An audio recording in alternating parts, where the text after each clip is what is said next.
কিছু মনে করবেন না, আপনার কীর্তন শুনতে এসছেন, বাচ্চা মেয়েরা আপনাদের কপালে তিলকের ফোঁটা দিচ্ছে। আপনারা যারা আমার কপালের দিকে তাকাচ্ছেন সবাই একবার তাকিয়ে দেখে নেবেন, আমার কপালে কিন্তু একটা তিলকের তিলক আছে। আপনাদের কপালের দিকে তাকালাম, কারো আছে কারো নাই। কিন্তু একটা কথা বলে যাই, একটা সদবা নারীর যেমন স্মৃতির সিঁদুর হাতের শাঁখা থাকা দরকার, মাথার কাপড় থাকা দরকার, হাতের নোয়া থাকা দরকার, ঠিক সেরকম একজন কৃষ্ণ ভক্তের তুলসী মালা তিলক থাকা অবশ্যই দরকার আছে। প্রশ্ন করবেন তিলক নেওয়া মানে আমাদের হিন্দুদের সবচেয়ে লজ্জার ব্যাপার কি বলুন তো? আপনি তিলক নিলে আপনি যাতে না নিতে পারেন তার জন্য 5 জন লোক আপনার পেছনে লেগে যায়। আমার পাড়াতে একটা মেয়ে 25 বছর বয়স, তিলক নেয়, বাচ্চাকে নিরামিষ খায়।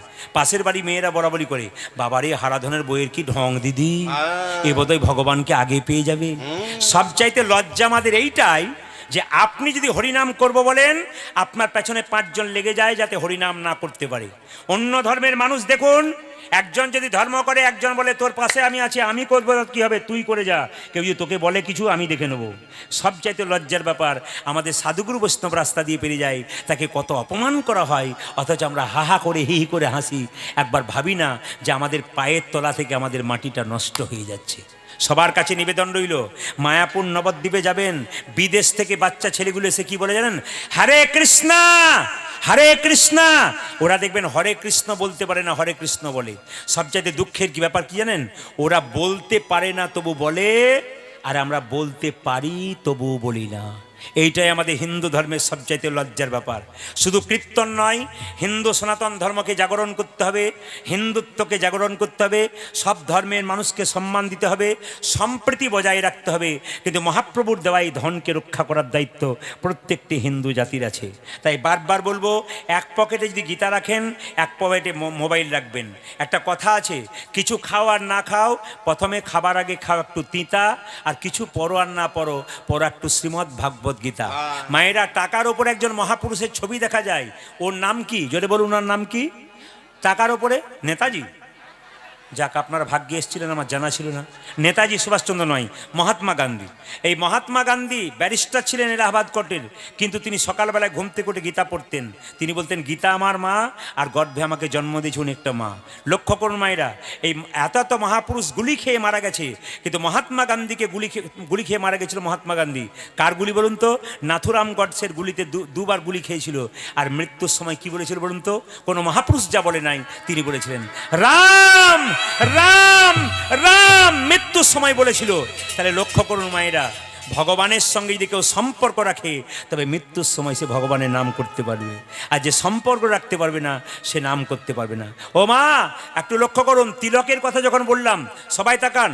এই আঙ্গুলে তিলক দেওয়া যায়, এই আঙ্গুলে তিলক দেওয়া যায়, এই আঙ্গুলে তিলক দেওয়া যায়, এই আঙ্গুলে তিলক দেওয়া যায়, এই আঙ্গুলে তিলক দেওয়া যায়। ভগবান শ্রীকৃষ্ণ বলেন, মা আমার কপালে তিলক এঁকে দাও, তিলক দিয়ে দাও। তাহলে লক্ষ্য করুন, তিলকের কথা যখন এলাম, এইটা হচ্ছে বৃদ্ধাঙ্গুষ্ঠে আঙ্গুলে তিলক দেওয়া যায়, এটা তর্জনী আঙ্গুলে তিলক দেওয়া যায়, এটা মধ্যমায় আঙ্গুলে তিলক দেওয়া যায়, এটা অনামিকায় আঙ্গুলে দেওয়া যায়, এটা কনিষ্ঠা এই আঙ্গুলে দেওয়া যায়। একটু প্রমাণ দিয়ে দিই আপনাদের। কোনো ব্রাহ্মণ যদি মন্দিরে পুজো করে, যদি তাকে বলে একটা সিঁদুরে ফোঁটা দিয়ে দাও, সে যদি অন্য আঙ্গুলে দেয়, তাহলে বুঝবেন পড়াশুনো করে নাই, শাস্ত্র পড়ে নাই। কি? তিনি যদি সত্যিকারের শাস্ত্র পড়েছেন, সিঁদুর যখন আপনার কপালে দেবে, সবসময় এই আঙ্গুলে দেবে। যদি দেখেন উনি এই আঙ্গুলে দিচ্ছেন, তাহলে বুঝবেন উনি পড়াশোনা করেছেন। 2, আপনার বাড়িতে কেউ মারা গেছে, কিংবা পাশের বাড়িতে কেউ মারা গেছে, মৃত্যুর সময় শ্মশানে নিয়ে যাবার আগে তার কপালে একটা তিলক দিতে হয়। কোন আঙ্গুলে তিলক দিতে হয়? তর্জনী, এই আঙ্গুলে তিলক দেবেন। আর এই আঙ্গুলে কাকে দেবেন মা? নিজে যখন তিলক নেবেন, মধ্যমা এই আঙ্গুলে তিলক নেবেন। এই আঙ্গুলে তিলক কাকে দেবেন? অনামিকা, মানে এই আঙ্গুলটা কি কোনো নাম নেই? ভগবান বিষ্ণুর আঙ্গুল। যারা গুরুমন্ত্র জপ করেন, এই আঙ্গুল থেকে মন্ত্র জপ শুরু হয়। তাই সবার কাছে নিবেদন রইল, ভগবান শ্রীকৃষ্ণের চরণে যখন তিলক দেবেন, গুরুদেবের চরণে যখন তিলক দেবেন, অনামিকা আঙ্গুলে দেবেন। ভগবানকে তুলসী পাতা দেবেন, এই আঙ্গুল দুটো টাচ থাকবে। ভগবানকে বাতাসা দেবেন, এই আঙ্গুলটা টাচ থাকবে। এগুলো শিখে যেতে হয় কীর্তনে। এই আঙ্গুল টাচ থাকবে, দেখবেন গোবিন্দ কৃপা করে গ্রহণ করবে। আর এই আঙ্গুলে কাকে দেবেন? ভাইয়ের কপালে দিলাম ফোঁটা, জমের দুয়ারে পড়ল পাটা, যমুনা দেয় জমকে ফোঁটা, আমি দিই আমার ভাইকে ফোঁটা। ভগবান শ্রীকৃষ্ণ বলছে, মা আমাকে সাজিয়ে দাও। বলে কি? দেখো দেখো তাকিয়ে, সিদাম সুদাম দাম সবলাদি অংশমান, আমার তার ধৈর্য হচ্ছে না, ওই দিকে তাকিয়ে দেখো কে দাঁড়িয়ে আছে। সিদাম সুদাম দাম সবলাদি অংশমান, সুবলাদি অংশ ওই যে শ্রীদাম সুদাম দাম সুবলাদি অংশমান শ্রীরাম সুদাম রাম সুবলাদি অংশ দাঁড়াইয়া দাঁড়াইয়া দাঁড়াইয়া আছে রাজপথে দাঁড়াইয়া আছে রাজপথে দাঁড়াইয়া আছে রাজপথে ওমা দাঁড়াইয়া আছে রাজপথে ও মা বলি দাঁড়াইয়া আছে দাঁড়াইয়া আছে দাঁড়াইয়াছে দাঁড়াইয়াছে দাঁড়াইয়া আছে দাঁড়াইয়া আছে দাঁড়াইয়া আছে শ্রীরাম সুদাম প্রথম আছে দাঁড়াইয়া আছে দাঁড়াইয়া আছে শ্রীরাম সুদাম প্রথম আছে দাঁড়াইয়াছে দাঁড়াইয়াছে শ্রীরাম সুদাম প্রথম আছে আর যে ধৈর্য ধরে না রে শ্রীরাম সুদাম প্রথম আছে আর যে ধৈর্য ধরে না রে শ্রীরাম সুদাম প্রথম আছে আজ ধৈর্য ধরে না মা দাঁড়াইয়াছে দাঁড়াইয়াছে দাঁড়াইয়া দাঁড়াইয়া দাঁড়াইয়া আছে রাজপথে ওমা দাঁড়াইয়া আছে রাজপথে সবাই মাথায় কাপড়টা নিন ভগবান শ্রীকৃষ্ণকে মা যশোদা সাজাচ্ছে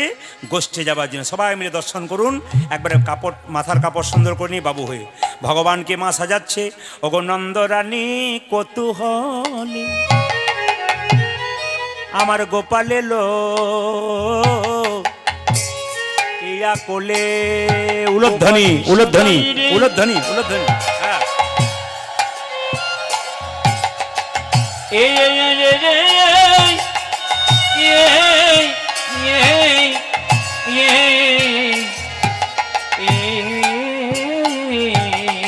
হরি বল ওগো নন্দ রানে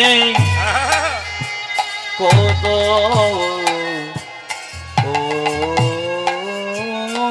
সবাই দর্শন করুন মা যশোদা কৃষ্ণকে সাজাচ্ছে দর্শন করা দরকার গোপালে নব লয়ে যকুলে নন্দরানী কত হলে হ্যাঁ, হ্যাঁ, আমার গোপাল এলো ইয়া কোলে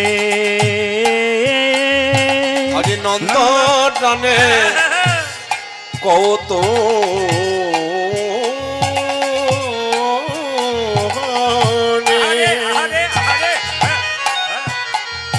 আমার গোপাল এলো ইয়া কোনে সাজায় রানী আপন গোপাল কি সাজাও মায়েরা উলুধ্বনি দিন ভক্তি করে আপনাদের গোপাল ভালো থাকবে বাড়ির গোপাল ভালো থাকবে সবাই নন্দ রানে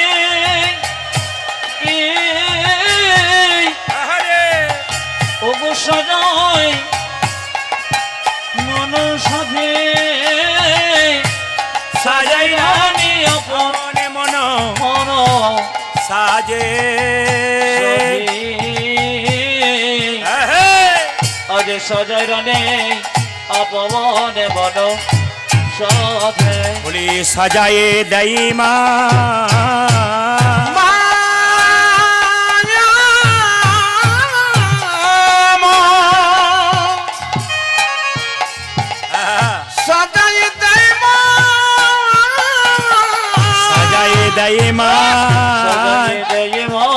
নিজ গোপালকে কোলে লইয়ে সাজায়ে দেই মা নিজের গোপনে কোলে লইয়ে সাজায়ে দেয় মা নিজ গোপালকে কোলে লইয়ে সাজায়ে দেই আমার নিজ গোপালকে কোলে লয়ে আপন মনে সাদে সাদে কোলে আপন মনে সাদে সাদে নিজের গোপন কোলে আপন মনে সাদে সাদে নিজের গোপন কোলে আপন মনে সাদে সাদে নিজের গোপন কোলে আপন মনে সাদে সাদে সাজায়ে দেয় মা ওগো সাজাই রানী আপন মন সাজে